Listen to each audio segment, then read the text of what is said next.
This is a big one. I've talked to a number of people here at the show, many of whom are trying to start a new business from scratch.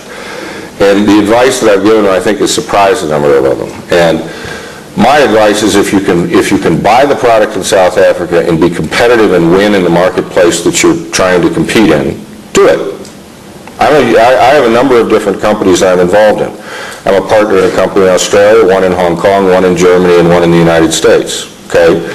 The one in the United States is a manufacturing company that still is in business manufacturing parts in the U.S. Why is that? If I'm up here as Mr. China, it's because I've run the numbers and I've convinced myself that I can be more competitive making it in the United States than I can sourcing it from China. Because the lead time requirements are so severe, I have a 24-hour lead time. The lead time requirements are so severe I would have to keep somewhere in the area of $6 to $7 million in inventory at any given time just to satisfy the delivery requirements of my clients. So it doesn't make sense for me to order all of that product from China and then sit it on the shelf when I can have the machine sitting there, making it, and turning that product around in less than 2 weeks and being able to meet, having enough stock on hand at any given time to meet that 24-hour lead time. So while there are a lot of advantages to buying in China, it's not a silver bullet, and it shouldn't be the first thing you think about when you wake up in the morning and say, I got an idea for a new product, let's make it in China. The idea, you should say, I've got a new idea for a product or a new idea for a business. What's the best place for me to get this done? Should I make it myself? Should I buy it locally? Should I buy it from, I don't know, Germany? Should I buy it from the United States? Should I buy it from China? You need to evaluate the pros and cons of all of those different production zones and then come to a conclusion on what works for you. Okay?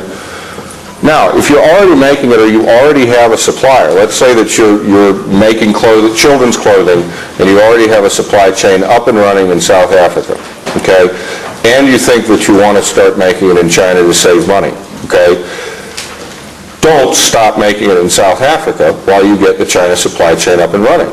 It's a really bad decision, okay, because it's typically going to take, best case, 6 to 9 months to really get the supply chain rolling in China, and that's assuming everything goes well.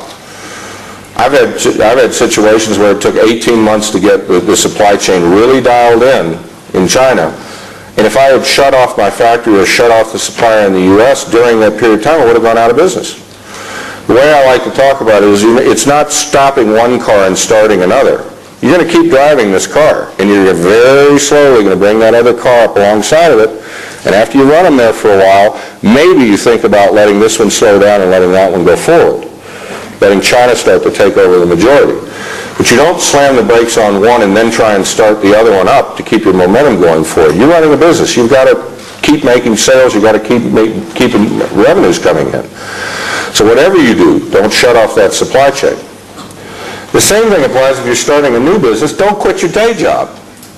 If you're decided that, okay, I work at a florist shop, and I don't really like working at a florist shop, but I want to start a company that's selling, that's something crazy, electronics. Okay, we're going to get into electronics. Great. Don't stop being a florist until you're already making money selling electronics. Because chances are, starting up this new business isn't going to go as smoothly as you think it is. And you better not cut off that source of revenue in the meantime. Okay?